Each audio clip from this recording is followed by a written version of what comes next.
My wife cheated on me with her boss, then secretly transferred $200, $0 of our savings to his offshore account. Now she's claiming I don't deserve anything and wants half the house I built from scratch. Hello everyone. Dear listeners, please share your thoughts in the comments section below. And don't forget to like, share, and subscribe. Now let's begin the video. Using a throwaway for obvious reasons with certain specifics modified to preserve anonymity. I never thought I'd be the guy sitting here telling a story about how my wife, Lisa, turned out to be nothing more than a lying, cheating bitch. Honestly, I thought we had the perfect life, built from scratch, no handouts, just hard work and a lot of late nights. I was proud of what we had, proud of the house I built with my own two hands. But all that came crashing down in a matter of weeks when I started noticing little things, texts on her phone I wasn't supposed to see, her changing her routines, and that damn attitude she put on when she thought I wasn't looking. It started about 3 months ago. Lisa had always been a little flaky, but lately she was downright cold.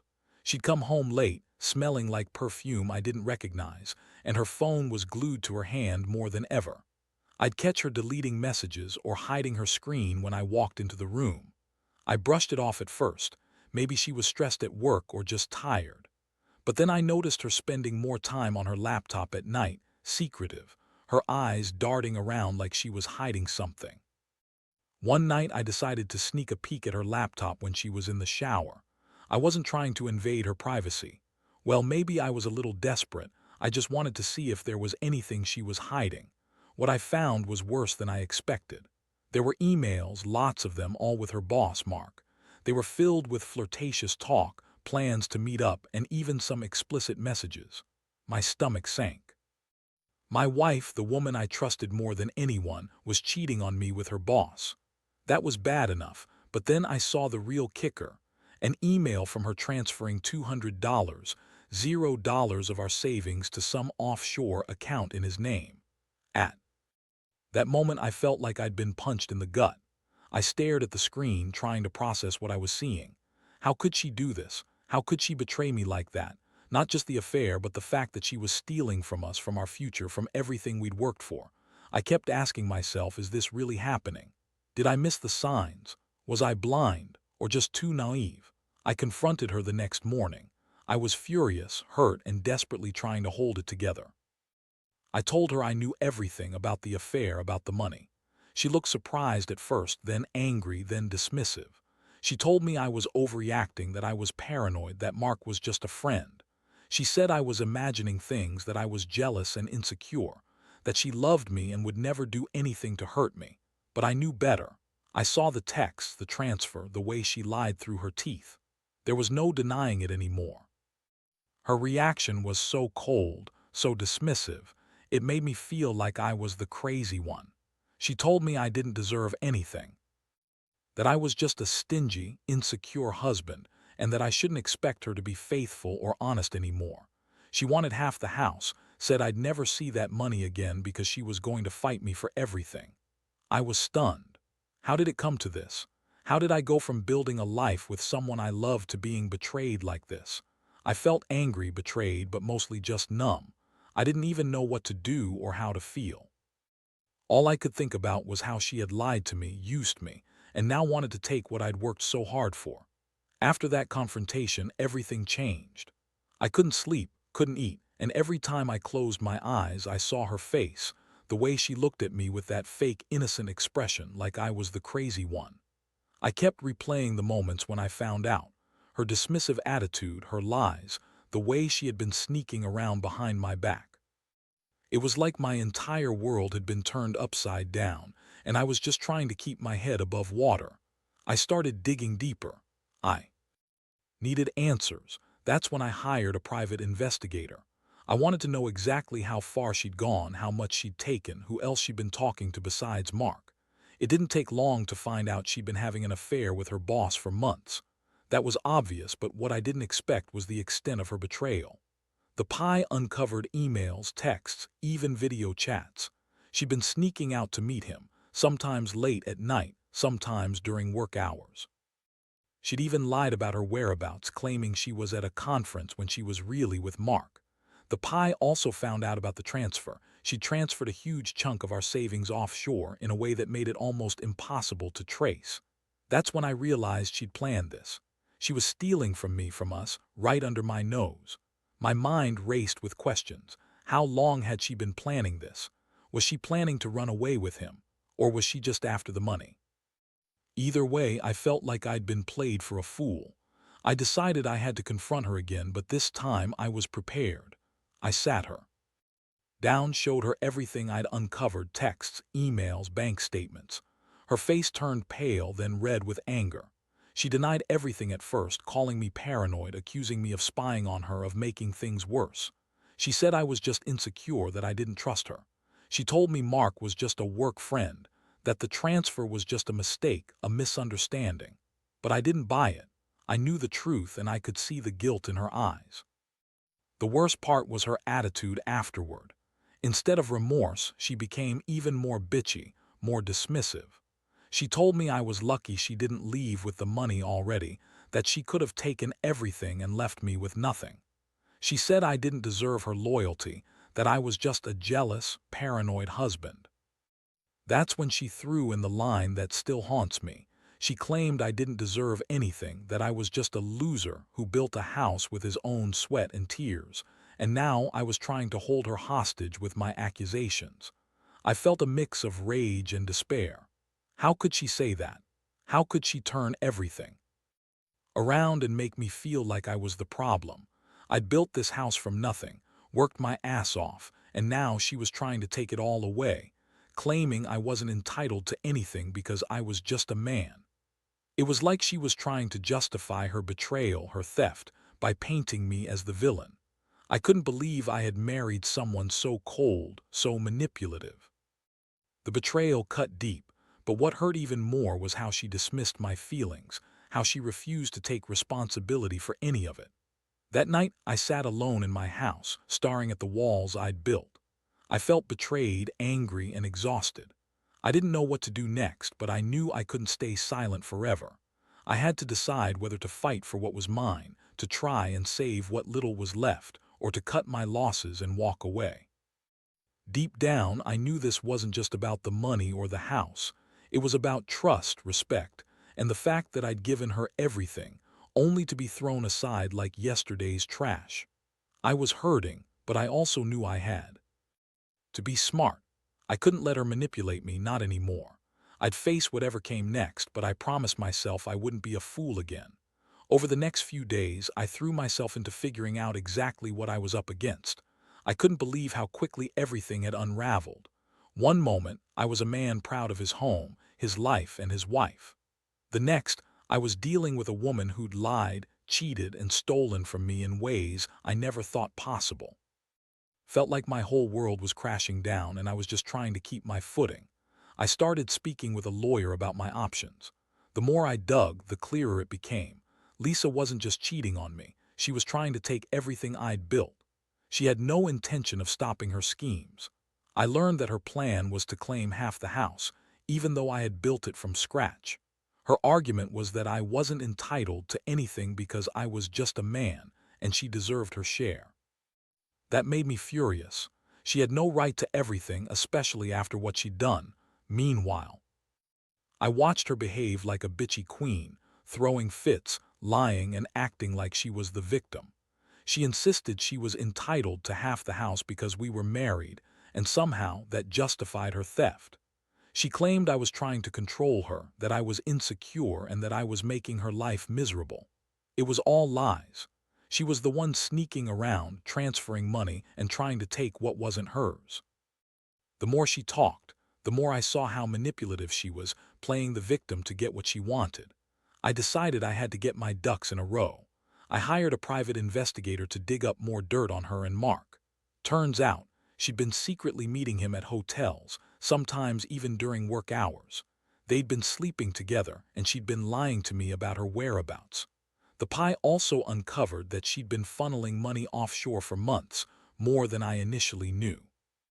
It was a full-blown betrayal, and I felt like I'd been punched again and again. One night, I sat down and made a list of everything I knew. I was furious, but I also knew I had to be smart. I couldn't let her manipulate me anymore.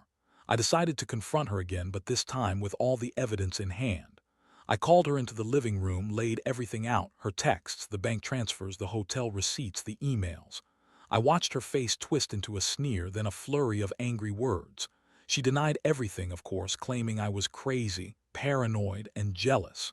She said Mark was just a friend, that I was overreacting, but I knew better.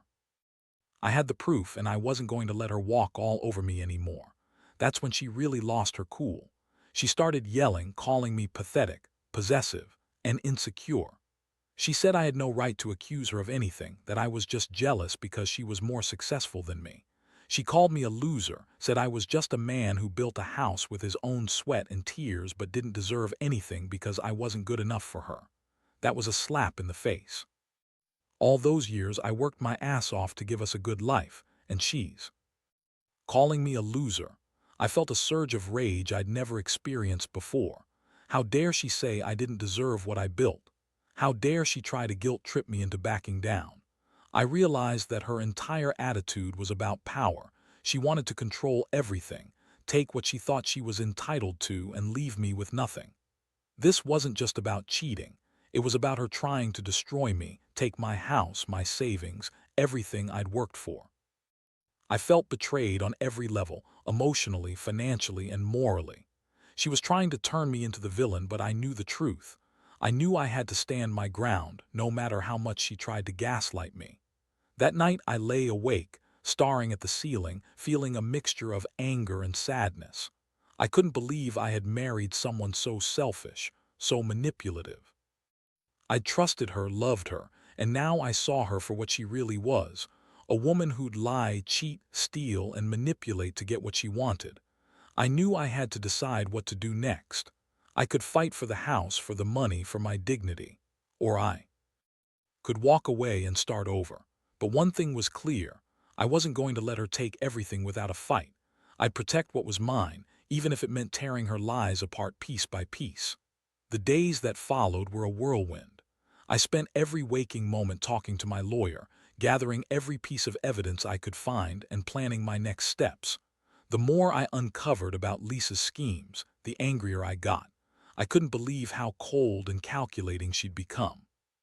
She was throwing everything at me, accusations, lies, manipulation, to try and keep what she thought was hers, but I wasn't going down without a fight. One thing I did was set up a detailed timeline of her betrayal. I documented every lie, every secret meeting, every transfer of money. I wanted to be prepared for the legal battle ahead. I also had to figure out how to protect what was left of my assets. She was claiming she deserved half the house, even though I'd built it from the ground up. I knew I had the right to fight her, but I also knew she'd try everything to spin the story in her favor. Meanwhile, she kept up her act, being bitchy, dismissive, and outright disrespectful. She'd call me insecure or paranoid, accuse me of trying to control her, and make it seem like I was overreacting. She'd even cry, claiming she was the victim, that I was ruining her life. But I saw through all that. Her tears were fake, just another tactic to guilt me into backing down. Her words were full of lies, and her actions proved her true nature. One particularly shocking moment was when she insisted she'd already transferred the money back to her own offshore account. She said she fixed everything and that I could go ahead and take her to court if I wanted. That was a lie, of course. The PI had already confirmed the transfer was still in progress, and I had the proof. I knew she was trying to bluff her way out, but I wasn't buying it. I had enough evidence to show she was lying through her teeth. I also learned that she'd been secretly working with her boss, Mark, to plan all this.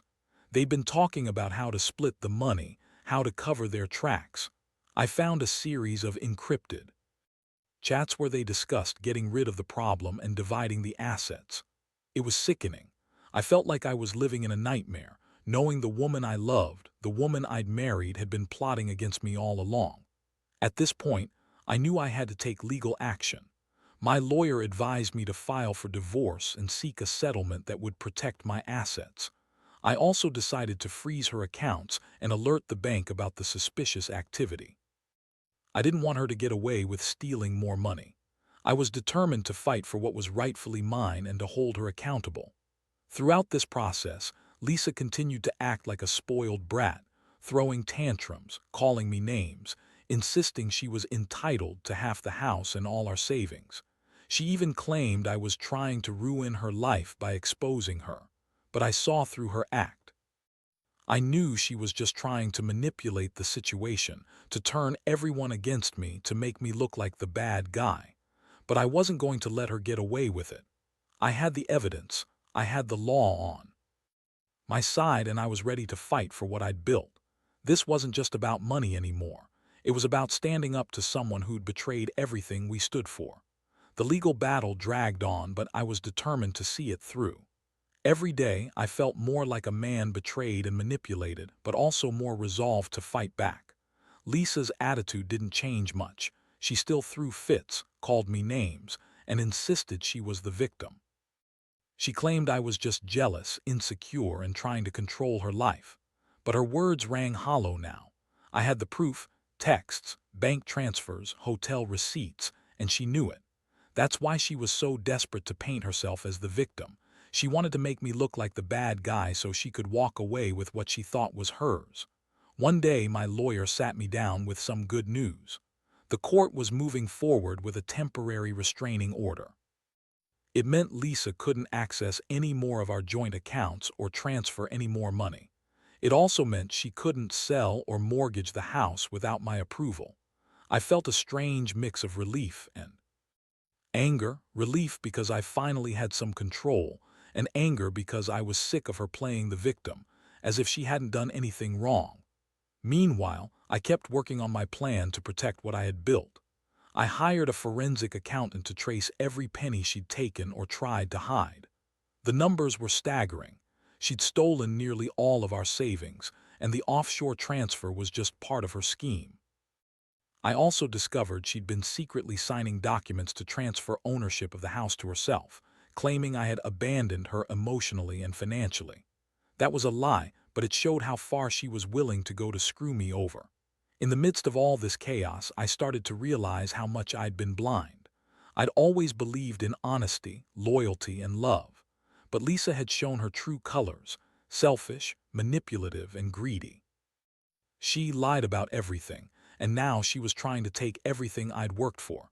I felt a deep sense of betrayal, but also a strange clarity.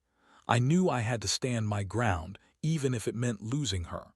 I couldn't let her destroy what I'd built or manipulate me into giving up what was rightfully mine. One night I found myself staring at the house I'd built from nothing, the same house she claimed I didn't deserve. I thought about all the late nights, all the sacrifices I made. I thought about the trust I had placed in her and how she repaid me with lies. I felt a mix of heartbreak and anger. I'd loved her once, but now I knew that love was poisoned by her greed and betrayal. I made a decision: I would fight for my home and my dignity. I would not let her take everything without a fight. I knew it wouldn't be easy, but I was done being the naive husband. From now on, I'd do whatever it took to protect what was mine, even if it meant walking away and starting over. Because at the end of the day, I had to look myself in the mirror and know I fought for what was right. The final court hearing was a whirlwind. All the evidence I'd accumulated, along with my lawyer's arguments, painted a clear picture. Lisa had betrayed me on every level. She lied, cheated, stolen, and manipulated her way into trying to take what wasn't hers. When the judge read the rulings, I felt a strange mix of relief and exhaustion. The court awarded me full ownership of the house, froze her assets, and ordered her to return the stolen money, minus a small settlement for her emotional distress, which I barely cared about. Lisa's reaction was pure contempt. She sneered at me as she left the courtroom, calling me a pathetic loser who had ruined her life. But I didn't care anymore. I knew the truth, and I knew I'd fought for what was right. Her empty words and bitchy attitude didn't matter. I felt like I'd finally taken control of my life again, even if it hurt like hell to see her walk away with nothing. In the aftermath, I focused on rebuilding myself. I sold the house she'd tried to claim, took the money from the sale, and moved to a smaller apartment. I cut all contact with her. No more late-night calls, no more lies. I realized that trust, once broken, is almost impossible to repair, and I was better off without her in my life. I learned a lot from this nightmare, about betrayal, about standing up for myself, and about the importance of protecting what's yours. Looking back, I can honestly say I'm stronger for it. I don't regret the fight, even though it was painful. I learned that sometimes the people you trust the most can turn out to be the biggest liars and thieves. But I also learned that you can stand your ground, even when everything seems to be falling apart. No matter how much someone tries to manipulate or deceive you, there's always a way to fight back and reclaim your life. So, to anyone out there going through something similar, trust your instincts, gather your proof, and don't be afraid to stand up for yourself. It's not easy and it hurts like hell, but in the end, you'll come out stronger. And remember, no one deserves to be a victim of betrayal. Take control, fight for what's yours, and never let anyone strip away your dignity. Because at the end of the day, your happiness and integrity are worth more than any house or money in the world.